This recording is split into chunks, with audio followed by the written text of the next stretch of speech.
আসসালামু আলাইকুম ভিউয়ার্স, আমি আছি আমাদের পশ্চিম শারটিয়া চকের মাঝখানে। তো সামনে জ্বালার সিজন চলে আসছে, ধান গাড়া। তো সেজন্য চকে যেগুলা নাড়া আবাসটা থাকে সেগুলা পুড়িয়ে দিয়ে সার বানানো হয়। এতে সঙ্গে চকের পাই ক্ষেত গোলাই হাল চাষ করা শেষ, সামনে পানি দেওয়ার পরিকল্পনা চলতেছে। ইতিমধ্যে আমি আমাদের চকের মাঝখানে যে মেশিন ঘরটা, সেখানে সমস্ত চকেই হাল বাওয়া শেষ, হাল বাজছে প্রায় শেষের দিকে। আজকে শুক্রবার, আজকে মেশিন উদ্বোধন করেছি এবং সেই উদ্বোধনের আমি জিলাপি বা মিষ্টি যে তবারক সেটাও আমি খেয়েছি। তো সেই সাথে আমি এখানকার একটা সাক্ষী, একটা স্মৃতি বা একটা বছরের দিনগুলো হবে কি হবে না, একটা বছরের আশা ভরসা সব মিলাই এই চিঠিটাকে চারণ করা। তো সেই সঙ্গে অনেক সুন্দর একটা মুহূর্ত, খুবই ভালো।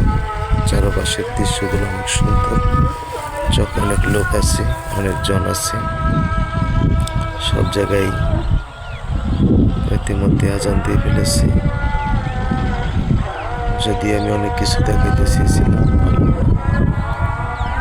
এখন প্রায় চোখের দৃশ্যগুলো এরকম সুন্দর, অনেক প্রাকৃতিকের সৌন্দর্যের মায়ের এক প্রতিচ্ছবি, খুবই সুন্দর। আসলে এগুলো কখনো বোঝানো যাবে না, দৃশ্যগুলো খুবই সুন্দর, অনেক সুন্দর। আগ্নেয়গিরির যে জ্বালা, মনে হয় এরকম একটা ছিল। এটা একটা প্রাকৃতিকের একটা দৃশ্য,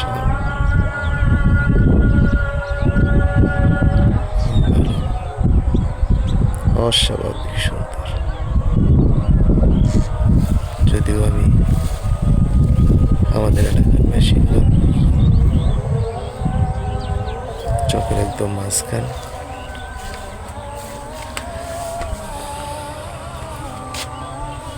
অনেক সুন্দর,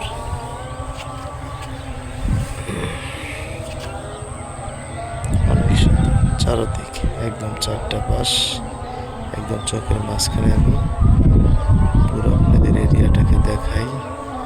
অনেক বড়, অনেক সুন্দর, দেখতেই পাচ্ছেন, অনেক সুন্দর, অনেক বড় চক। সম্পূর্ণ চকে এই মেশিন দ্বারা নিয়ন্ত্রিত হয়। একটা মাত্র মেশিন, এটার অনেক কভারেজ আছে, যার কারণে এটা কোনো সমস্যা হয় না। যার কারণে এই মেশিনের একটা স্মৃতি আছে, অনেক শক্তিশালী। যাই হোক, সবাই ভালো থাকবেন, সুস্থ থাকবেন। সবাইকে ভালোবাসা ও সালাম। আসসালামু আলাইকুম।